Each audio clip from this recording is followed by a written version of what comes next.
कैसे यूपीएससी जांचता है आपके व्यक्तित्व को कि आप एक आईएएस, आईपीएस, इंपॉर्टेंट सर्विसेज के लायक है भी या नहीं। इसके लिए जरूर हम लोगों ने कुछ तकनीकी चेकलिस्ट बना रखी होती है। मसलन मैं 5 चीजें जरूर जांचता हूँ। जो पहली सलाह मैं अक्सर परीक्षार्थियों को देता हूँ वो ये है कि किसी भी कीमत पर फेक व्यक्तित्व मत दिखाइए। किसी भी इंटरव्यू को, खासतौर से यूपीएससी इंटरव्यू को तबाह करने के लिए आपका केवल एक।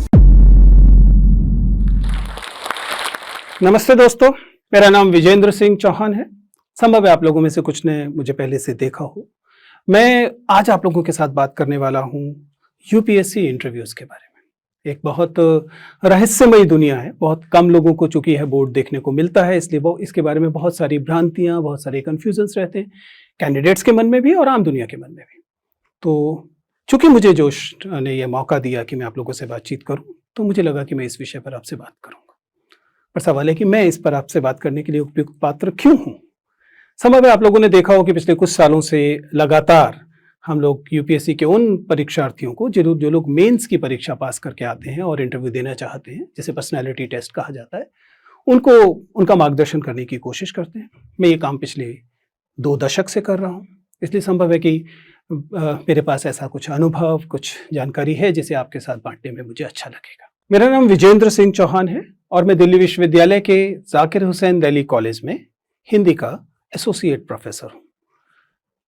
मेरा जन्म दिल्ली की अनधिकृत कही जाने वाली एक बस्ती भजनपुरा में हुआ। मैंने अपनी शुरुआती शिक्षा एमसीडी के स्कूल से, फिर दिल्ली सरकार के स्कूल से और उसके बाद दिल्ली विश्वविद्यालय के जाहिर है कि सरकारी कॉलेज से पूरी की। ये ग्रेजुएशन मैंने 1993 में किया। उसके बाद पोस्ट ग्रेजुएशन, एमफिल, पीएचडी, ये सब करने के बाद मैं दिल्ली विश्वविद्यालय के इसी कॉलेज, जिसका मैं कभी छात्र हुआ करता था, इसी कॉलेज में पढ़ाना मैंने शुरू किया और अब मैं वहाँ एसोसिएट प्रोफेसर हूँ। आज हम जिस विषय पर बात करने वाले हैं वह है यूपीएससी का इंटरव्यू। आप सभी जानते हैं कि यूपीएससी की जो सिविल सेवा की परीक्षा है उसके कई चरण होते हैं। प्रारंभिक चरण है जिसे प्रारंभिक परीक्षा प्रीलिम्स कहते हैं। उसके बाद मेंस की परीक्षा होती है और मेंस की परीक्षा में जो थोड़े से लोग उत्तीर्ण होते हैं उन्हें मौका मिलता है यूपीएससी के इस बोर्ड के सामने आने का। यूपीएससी का यह बोर्ड आपके व्यक्तित्व का मूल्यांकन करता है। आप में से बहुत सारे लोग होंगे जो देश के अलग अलग शहरों में बैठे होंगे, दिल्ली जैसे महानगर में नहीं होंगे। उन लोगों के मन में अक्सर ये भ्रांति होती है कि शायद यह परीक्षा और ये पर्सनैलिटी टेस्ट, ये इंटरव्यू केवल महानगर के लोगों के मतलब की चीज है। हमें अक्सर ऐसे परीक्षार्थियों से, ऐसे कैंडिडेट से मिलने का मौका मिलता है जिन्हें इसे लेकर अक्सर भ्रम होता है। तो मैं आज इस बात का फायदा उठाऊंगा कि मैं आपके बीच हूं, कि मैं बता सकूं कि दरअसल ये पर्सनैलिटी टेस्ट है क्या, कैसे यूपीएससी जांचता है आपके व्यक्तित्व को कि आप एक IAS, IPS, Indian foreign service, revenue service जैसी इंपॉर्टेंट सर्विसेज के लायक है भी या नहीं। और यदि आप ये परीक्षा पास करने का मन बनाए हुए हैं तो कैसे आप इस इंटरव्यू टेस्ट को पास करेंगे, क्या तरीका अपनाने की कोशिश करेंगे। हालांकि सबसे पहले तो यूपीएससी स्वयं ही बता देता है। अगर आप यूपीएससी के नोटिफिकेशन को देखें, हर साल यूपीएससी अपनी परीक्षा में नोटिफिकेशन जारी करता है और उस नोटिफिकेशन में साक्षात्कार में क्या जांचा जाएगा इसकी भी घोषणा करता है। यह घोषणा क्या है? पहला वाक्य तो साफ साफ ये बताता है कि यह एक व्यक्तित्व परीक्षण है या कोई इंटेरोगेशन नहीं है। जिसका क्या मतलब है?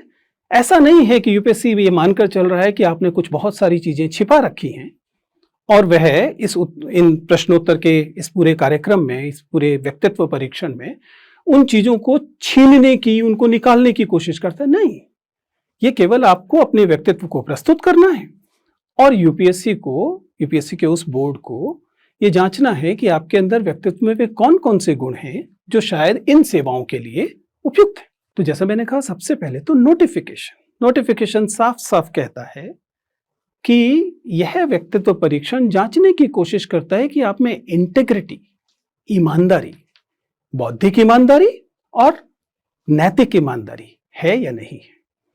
यह परीक्षण यह बताने की कोशिश करेगा कि आप तार्किकता से भरे हुए हैं कि नहीं, आप संवेदनशीलता से भरे हुए हैं कि नहीं? अब जरा दोबारा से सोचिए। बांदा में बैठे हुए लोग, पटना में बैठे हुए लोग, भोपाल में बैठे हुए लोग, एटा में बैठे हुए लोग, क्या उनमें इंटेग्रिटी, ईमानदारी, आत्मसातीकरण करने की क्षमता दिल्ली के लोगों से कम होगी, मुंबई के लोगों से कम होगी, पुणे के लोगों से कम होगी? नहीं। अतः ऐसा नहीं है कि व्यक्तित्व परीक्षण में छोटे शहरों से आने वाले लोग, व्यक्तित्व परीक्षण में महानगर के बड़े बड़े विश्वविद्यालयों से न पढ़े हुए लोग अच्छा नहीं कर सकते। हमारा बार बार अनुभव ये रहा है कि वे विद्यार्थी जो ऐसी जगहों से मुख्य परीक्षा पास कर पाते हैं, वे इंटरव्यूज में, साक्षात्कार में अक्सर बहुत अच्छा प्रदर्शन करते हैं। और इसकी वजह यह नहीं है कि कोई यूपीएससी उनको खैरात में, चैरिटी में अधिक अंक दे देता है। सच्चाई यह है कि इन जगहों पर रहने के अनुभव आपके व्यक्तित्व में ये वाले गुण डाल देते हैं। बस आपको एक विद्यार्थी के तौर पर उन्हें पहले से पहचान लेना है।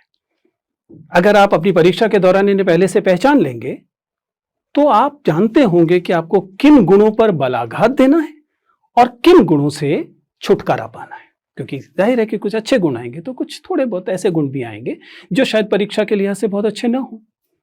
तो दरअसल हम व्यक्तित्व परीक्षण में इन्हीं गुणों को पहचानने की कोशिश करते हैं। कैसे करते हैं? मैं एक बहुत आसान सा जंतर आपको देना चाहता हूं। आप इस बात को समझिए कि जब आप किसी बोर्ड के अंदर जाते हैं, और ये यूं मैं बात कर रहा हूं यूपीएससी साक्षात्कार की, लेकिन ये किसी भी साक्षात्कार पर लागू होता है, तो आप उससे पहले अपनी एक लिखित जानकारी भेजते हैं। यूपीएससी के मामले में इसे डैफ, डिटेल्ड एप्लीकेशन फॉर्म कहा जाता है। ये डिटेल्ड एप्लीकेशन फॉर्म आपकी पूरी के पूरी जीवन की यात्रा होता है। इसमें आपको लिखना होता है कि आपका जन्म कहां हुआ। जैसे मैंने बताया कि मेरा जन्म दिल्ली की एक अनधिकृत बस्ती में हुआ। आपको बताना होता है कि आपकी मातृभाषा क्या है, आपने पढ़ाई कहाँ से की है, आपने कौन से पुरस्कार जीते थे, आप कौन सी क्लास में मॉनिटर थे, आपका कौन सा शौक है, आपके पिता क्या करते हैं, आपकी माता जी क्या करती है। आपके पूरे व्यक्तित्व का एक कच्चा चिट्ठा होता है। हालांकि ये आप ही की घोषणा होती है। ऐसा नहीं है कि यूपीएससी ने किसी अन्य माध्यम से ये जानकारी हासिल की। आप ही ने ये फॉर्म भरा है और ये जानकारी उनको बताइए। इसे एक कहानी की तरह खुद पढ़िए। अपना खुद का एक डिटेल्ड एप्लीकेशन फॉर्म बनाइए कागज पर, और फिर देखिए कि उस कहानी में आप जो मुख्य पात्र हैं, हीरो हैं, उसके व्यक्तित्व के कौन से हिस्से उभर कर आ रहे हैं, और उन उभर के आए हुए जो हिस्से हैं वही आपके जीवन के वे मोड़ हैं जिन्हें हम बोर्ड में बैठकर या यूपीएससी का बोर्ड पहचानता है और उसके आधार पर यह अनुमान लगाता है कि आपका व्यक्तित्व कैसा है। मसलन मैंने अगर लिखा कि मैं दिल्ली की अनधिकृत बस्ती में पैदा हुआ, तो अगर मेरा डिटेल्ड एप्लीकेशन फॉर्म किसी समझदार व्यक्ति के सामने है तो वो इसे देखकर जानना चाहेगा कि दिल्ली की अनधिकृत बस्तियों के बारे में जानकारी मुझे है भी या नहीं। दिल्ली की अनधिकृत बस्तियों में सीवेज डिस्पोजल कैसे होता है। ये सवाल आपको अगर मान लीजिए यूपीएससी के बोर्ड में पूछा जाए तो आपको अचानक हवा से टपका हुआ सवाल लगेगा, लेकिन दरअसल है नहीं, क्योंकि ये उसी आवेदन पत्र से निकल रहा है जिसमें मैंने घोषणा की है कि मैं दिल्ली की अनधिकृत बस्ती में पैदा हुआ, वहां बढ़ा। बस यही तो करना होता है। अब सवाल है कि परीक्षार्थी इसमें क्या करे। वो अपने पैदा होने की जगह नहीं बदल सकता, उसे बदलने की जरूरत भी नहीं, क्योंकि जैसा मैंने कहा, आपके जीवन के चाहे कोई भी अनुभव क्यों ना हो, ये तमाम अनुभव आपके व्यक्तित्व में कंट्रीब्यूट करते हैं, आपके व्यक्तित्व में शामिल होते हैं। यदि कोई एक ऐसा व्यक्ति है जिसका जन्म, जिसे हम कहते हैं विद द सिल्वर स्पून हुआ, जिसने शुरुआत से ही गोल्फ खेला, बिलियर्ड्स खेला, ठीक है, कोई बुराई नहीं है गोल्फ खेलने में, बिलियर्ड्स खेलने में, उसने उसके व्यक्तित्व में वो चीजें जुड़ी। लेकिन आपने अगर गुल्ली डंडा खेला तो गुल्ली डंडा ने भी तो आपके जीवन में कुछ जोड़ा होगा। और यही दरअसल हम यूपीएससी बोर्ड में जानने की कोशिश करते हैं। ये एक के बेहतर और दूसरे के कम बेहतर होने का परीक्षण है ही नहीं। ये तो आपके व्यक्तित्व में जो ईमानदारी से आपने कहा है, उस ईमानदारी की जांच पर है जो यहां की जाती है। इसलिए जो पहली सलाह मैं अक्सर परीक्षार्थियों को देता हूं वो ये है कि किसी भी कीमत पर फेक व्यक्तित्व मत दिखाइए, नकली घोषणाएं मत कीजिए। दूसरा, अपने जीवन के, अपने व्यक्तित्व को ढकिए मत। Let the board peep into your personality. Board को अपने व्यक्तित्व में झांकने का मौका दीजिए, क्योंकि आपके व्यक्तित्व में ऐसा कुछ नहीं है जिसके लिए आपको शर्मिंदा होने की जरूरत है। चाहे आप 10वीं क्लास में फेल हो गए थे, चाहे आपके पिताजी किसी खोमचे वाला कार्य करते हैं, चाहे आपकी माताजी घरेलू महिला हैं और वह बाहर कामकाज नहीं करती, इनमें से कुछ भी शर्मिंदगी से भरा हुआ नहीं है। और इस सब ने आपके व्यक्तित्व में अपनी हिस्सेदारी की है, बढ़ाया है। पर्सनालिटी टेस्ट इन्हीं चीजों की जांच है।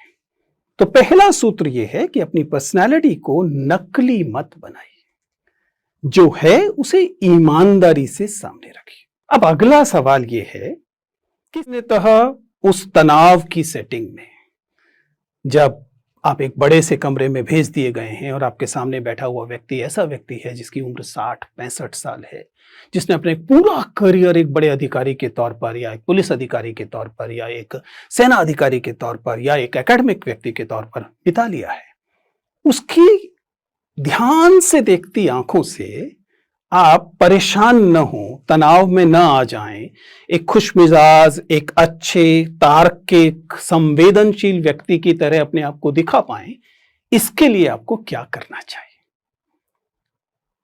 मेरी सलाह बहुत साधारण है। मैं आपसे इस समय बात कर रहा हूं। आपसे बात करते समय मैं भी चिल्ला सकता था, चीख सकता था। बहुत बार विद्यार्थियों को ये लगता है कि एक्सट्रोवर्ट होना, बहुत खुलकर बोलना, आपके व्यक्तित्व का बहुत शानदार गुण है। सच्चाई ये है कि ना तो एक्सट्रोवर्ट होना, ना ही इंट्रोवर्ट होना व्यक्तित्व का अच्छा या बुरा गुण है। ये दोनों महत्वपूर्ण गुण हैं। तो ये मजबूरी है, साक्षात्कारकर्ताओं की मजबूरी है कि उन्हें भाषा में बात करनी पड़ती है। अगर उनके पास ऐसा कोई तरीका हो जो बिना बात किए आपके व्यक्तित्व के बारे में पता लगा सके, तो वो शायद आपसे बात ही ना करें। अगर कल को ऐसी कोई मशीन आ जाए जो आपको स्कैन करे और पता लग जाए कि आपका व्यक्तित्व क्या है, तो किसी इंटरव्यूअर की जरूरत ही नहीं। लेकिन चूंकि अब ये वैसी मशीन नहीं है, इसलिए हमारे पास एकमात्र तरीका बात करने का है। तो हम जो सिखाने की कोशिश करते हैं और जो आपको सीखना चाहिए एक कैंडिडेट के तौर पर, कि जब आप बोर्ड के सामने जाएं तो आप बोलने या गैर वाचिक संप्रेषण 2 तरह का होता है। एक वाचिक संप्रेषण, बोलने वाला, आप कैसे बोलते हैं, और दूसरा गैर वाचिक संप्रेषण, आपकी आंखें क्या बोलती हैं, आपके हाथ क्या बोलते हैं, पूरा जिसे आप बॉडी लैंग्वेज कह सकते हैं, उससे आप क्या संप्रेषित करते हैं।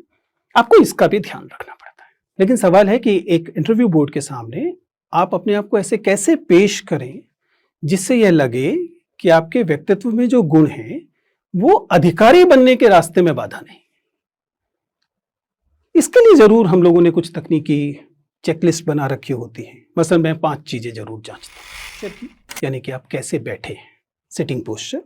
मैं बात करता हूं वर्बल कम्युनिकेशन की, वॉइस की, यानी कि आप कैसे बोल रहे हैं, आपकी आवाज बहुत ऊंची तो नहीं है या बहुत नीची तो नहीं। ध्यान रखिएगा, ये सारी चीजें संयोगवश नहीं होती।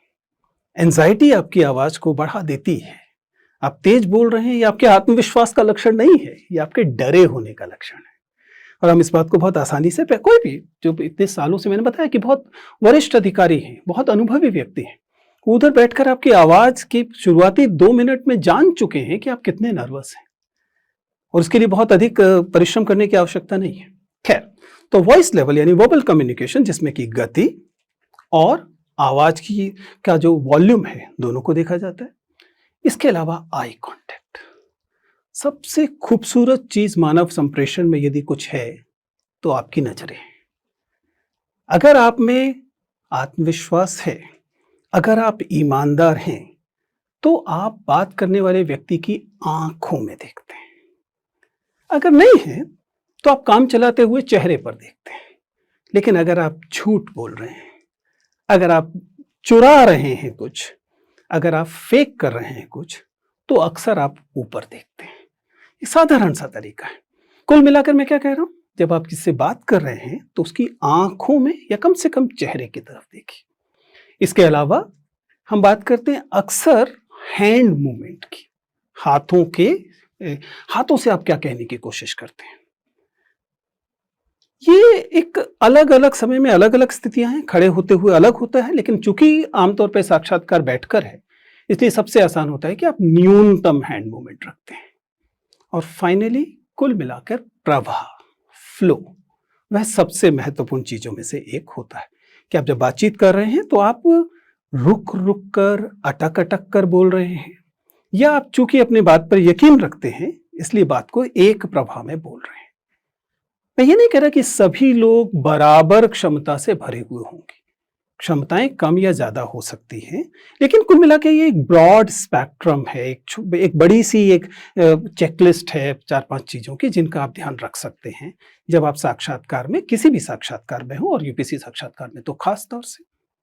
ये वो मूल बिंदु हैं जिनसे हम बात करते हैं। लेकिन जैसे कि किसी भी भाषिक चीज के साथ होता है, अंततः महत्वपूर्ण यह है कि आप क्या बोलते हैं, विषय वस्तु क्या है, कंटेंट क्या है। क्या आप केवल जार्गन दे रहे हैं, क्या आप ब्लफ कर रहे हैं। किसी भी इंटरव्यू को, खासतौर से यूपीएससी इंटरव्यू को तबाह करने के लिए आपका केवल एक बार झूठ बोलना काफी है। आपको किसी सवाल का उत्तर नहीं पता, और ऐसा स्कूलों में चल जाता है, इसलिए कई बार आदत होती है कि आपको सवाल का जवाब नहीं पता है, लेकिन आपसे पूछा गया तो आपने कहा हाँ पता है, और जब आपने उत्तर दिया तो वह उत्तर आपके अनुमान पर, गेस पर आधारित था। इंटरव्यू आपको यह सुविधा नहीं देता। क्यों नहीं देता? बहुत साधारण सी बात है। प्रश्न का उत्तर न पता होने पर आप आसानी से कह सकते थे कि मुझे उत्तर नहीं पता। तब क्या आपके बारे में क्या राय बनती कि इसको एक सवाल का उत्तर नहीं पता था, जबकि बहुत सारे सवालों का उत्तर पता था, तभी तो यह साक्षात्कार दे रहा है, तभी तो उसने मेंस क्लियर किया है। लेकिन आपने एक उत्तर गलत दिया। गलत का मतलब केवल गलत का, राय में गलत कुछ नहीं होता, लेकिन फैक्चुअल, तथ्यात्मक चीजों में आपने दावा किया कि आपको पता है और आपको नहीं पता था, आपने अनुमान लगा दिया, तब आपके बारे में आपकी ईमानदारी पर सवाल उठता है। और यही महत्वपूर्ण है, क्योंकि ईमानदारी नॉन नेगोशिएबल है इस तरह की सेवाओं में। या आपके व्यक्तित्व में इंटेग्रिटी को लेकर जब सवाल उठ गया तो फिर आप किसी लायक नहीं। आप कितने भी योग्य इंजीनियर, डॉक्टर क्यों ना हो, अगर आपके अंदर एक साधारण ईमानदारी का गुण नहीं है कि आपसे आपके वरिष्ठ अधिकारी ने पूछा कि क्या तुम ये काम करते हो, इसके बारे में जानते हो, और आपने डर के कह दिया कि मुझे पता है, तो क्या होगा? पूरा काम बिगड़ेगा। इसलिए एक महत्वपूर्ण गुण जो है वो ईमानदारी का गुण होता है। ये वे मूल चीजें हैं जिनका ध्यान हम लोग साक्षात्कार में रखते हैं। हालांकि ज्ञान महत्वपूर्ण है, इसलिए जब तैयारी आप करते हैं तो मैं बार बार ये कहता हूं कि ऐसा नहीं है कि आप ये मानकर चलें कि साक्षात्कार के लिए केवल कैसे बोलना है की तैयारी करनी है। क्या बोलना है इसे तो देखना ही पड़ेगा। एक बिंदु और मैं जरूर बात करना चाहता हूं, और उसका लेना देना आपकी पर्सनालिटी की सेंसिटिविटी, संवेदनशीलता से है। कोई भी व्यक्ति समाज में पैदा होता है और समाज के पूर्वाग्रह उसे भी प्रभावित करते हैं। अगर किसी का जन्म बुंदेलखंड क्षेत्र में हुआ या गोरखपुर में हुआ, पूर्वी उत्तर प्रदेश में, बिहार में, तो स्वाभाविक है कि अगर उसका समाज में अभी सामंती गुण हैं तो उसके व्यक्तित्व में भी आए होंगे। इस बात के लिए हम उस व्यक्ति को दोष नहीं दे सकते। लेकिन पैदा होने से अब तक जो 20-22 साल उसने बिताए हैं, इसमें इस व्यक्ति ने अपने इन सामंती गुणों को बढ़ाया है या कम किया है? वह ज्यादा संवेदनशील हुआ है या ज्यादा सामंती हुआ है? स्त्रियों को लेकर, दलितों को लेकर, अल्पसंख्यकों को लेकर, तमाम हाशिए के वर्गों को लेकर उसकी क्या सोच है? ये एक महत्वपूर्ण पक्ष है किसी भी अधिकारी या अधिकारी बनने की चाह रखने वाले व्यक्ति। इसलिए आप अक्सर पाएंगे कि हम जरूर कोई ना कोई सवाल स्त्रियों से जुड़ा हुआ, स्त्रियों की के प्रति संवेदनशीलता से जुड़ा हुआ अवश्य पूछते हैं, और सीधा न भी पूछें तो घुमा कर पूछते हैं। मसलन बहुत लोकप्रिय आजकल का सवाल है कि जब अच्छा आपको क्रिकेट खेलना पसंद है तो बताइए भारतीय क्रिकेट टीम का कप्तान कौन है? और जैसे ही कोई व्यक्ति विराट कोहली बोलता है या किसी पुरुष क्रिकेट टीम का कप्तान बोलता है, तुरंत समझ में आता है कि इस व्यक्ति की महिलाओं के प्रति जो समझ है वो अपेक्षाकृत कम संवेदनशील है। क्योंकि भारतीय क्रिकेट टीम तो दो होंगी ना, पुरुष क्रिकेट टीम भी होगी और महिला क्रिकेट टीम भी होगी, तो आपको या तो दोनों नाम बताने चाहिए, या फिर अगर आप पुरुष हैं तो आपको पहले महिलाओं की क्रिकेट टीम का नाम बताना चाहिए, और उसके बाद आपको पुरुष क्रिकेट टीम का। लेकिन अगर आपके लिए भारतीय क्रिकेट टीम का मतलब केवल पुरुषों की क्रिकेट टीम है, तो आपको थोड़ा सा सुधार करने की जरूरत है। ये कोई सजा नहीं है, ये आपकी आलोचना भी नहीं है, लेकिन ये केवल सुझाव है कि जब आप अपनी जिंदगी को जी रहे हैं तो अपने आसपास उन संवेदनशीलताओं को बढ़ाएं। ऐसा एक छोटा सा बिंदु है जो मैंने कहा था, पोस्चर, सिटिंग पोस्चर। आप में से कई सारे लोगों ने मैनस्प्लेनिंग और मैनस्प्रेडिंग शब्द सुना होगा। मैनस्प्रेडिंग का क्या मतलब होता है? मैनस्प्रेडिंग का मतलब होता है कि हम पुरुष जब किसी भी सार्वजनिक स्थल पर बैठते हैं तो बैठते समय अपनी टांगे चौड़ी कर कर बैठते हैं। क्यों? क्योंकि दरअसल हमें लगता है कि ये दुनिया तो हमारी ही है, पुरुष जो ठहरे। इसलिए हम जितना हमारा एंटाइटल्ड स्पेस है उससे कुछ ज्यादा घेरते हैं। इसके ठीक विपरीत महिलाओं को हमेशा सिकुड़ने की ट्रेनिंग मिलती है, इसलिए वे जितना उनका एंटाइटल्ड स्पेस है उससे थोड़ा कम लेती है। एक व्यक्तित्व परीक्षक के तौर पर मैं इस बात को जब भी देखता हूं तो उस कैंडिडेट को समझाता हूं, गलती आपकी नहीं है, क्योंकि जैसा मैंने कहा कि यह तो सामाजिक निर्मिति है। लेकिन अगर आप संवेदनशील हैं तो आपको सुनिश्चित करना चाहिए कि आप उतनी ही जगह लें जितनी पर आपका हक है। ऐसा नहीं है कि मेट्रो में बैठते समय अपनी टांगों को इतना चौड़ा कर दें कि साथ में बैठे हुए सहयात्री को सिकुड़ कर बैठना पड़े। ये रूपक में भी कही जा रही बात और भौतिक तौर पर भी की जा रही है। मेटाफोरिकली भी ये बात सच है कि हमें जितना मिलना चाहिए हम उससे ज्यादा घेरते हैं, सिर्फ इसलिए कि हम पुरुष हैं। तो व्यक्तित्व का यह वाला हिस्सा भी हम कभी कभी जांचने की कोशिश करते हैं, बल्कि किसी ना किसी पक्ष को लेकर तो हमेशा करते हैं। अब बस आखिरी चरण, और वो यह है कि क्या आपको इंटरव्यू की तैयारी करते समय, आप स्टेट की सर्विस में आना चाहते हैं, या आप यूनियन पब्लिक सर्विस कमीशन में आना चाहते हैं, या फिर आप फॉरेस्ट सर्विस ऑफिसर बनना चाहते हैं, आपको इंटरव्यू की तैयारी कब शुरू करनी चाहिए? हालांकि इसका उत्तर मैं पहले दे चुका हूं। मैंने कहा कि आपको अपनी पर्सनालिटी फेक नहीं करनी है, जिसका मतलब है कि आपको ये अपने व्यक्तित्व को अच्छा बनाने की यात्रा तो पहले दिन से, जब से आप पैदा हुए तब से शुरू करनी थी। लेकिन चलिए, देर हो गई। कम से कम जब आप प्रीलिम्स की तैयारी शुरू कर रहे हैं उसी समय पर्सनालिटी टेस्ट की तैयारी भी साथ साथ कीजिए। इसका क्या मतलब है? जो आप पढ़ लिख रहे हैं वो तो आप पढ़ेंगे लिखेंगे, जानकारी हासिल करेंगे वो तो है ही, करंट अफेयर्स को देखेंगे, निश्चित तौर पर देखना पड़ेगा। लेकिन साथ साथ आप कैसे चलते हैं, आप कैसे बोलते हैं, और जैसा मैंने कहा अपने साथियों के प्रति आपकी क्या राय है, क्या आप एक टीम वाले व्यक्ति हैं कि नहीं, आप टीम की तरह काम कर सकने लायक व्यक्ति हैं कि नहीं, आप अपने नोट्स को छिपाकर पढ़ने वाले व्यक्ति हैं या नोट्स को शेयर करके पढ़ने वाले व्यक्ति। आपको हैरानी होगी लेकिन इस बात से फर्क पड़ता है। अगर आप नोट्स को शेयर करके पढ़ने वाले व्यक्ति हैं, ग्रुप स्टडी करने वाले व्यक्ति हैं, तो स्वाभाविक है कि आपको शेयर करना, साझा करना, टीम के साथ रहना, टीम के लोगों को एकोमोडेट करना आता है। यही तो अधिकारी को करना होगा। और अगर आप अपने नोट्स को छिपा छिपा कर, अपने दोस्त से, सबसे क्लोज फ्रेंड से भी बचाकर पढ़ने वाले व्यक्ति हैं, हो सकता है प्रीलिम्स मेंस में 1 नंबर फालतू ले भी आए, लेकिन पर्सनालिटी के लिहाज से शायद उतनी अच्छी स्थिति नहीं है। तो कुल मिलाकर आज की तमाम बातचीत में हमने जो बताया है या बताने की कोशिश की है वो केवल ये है कि सच्चा व्यक्तित्व रखिए, और सच्चा व्यक्तित्व सबसे अच्छा व्यक्तित्व है। Thank you.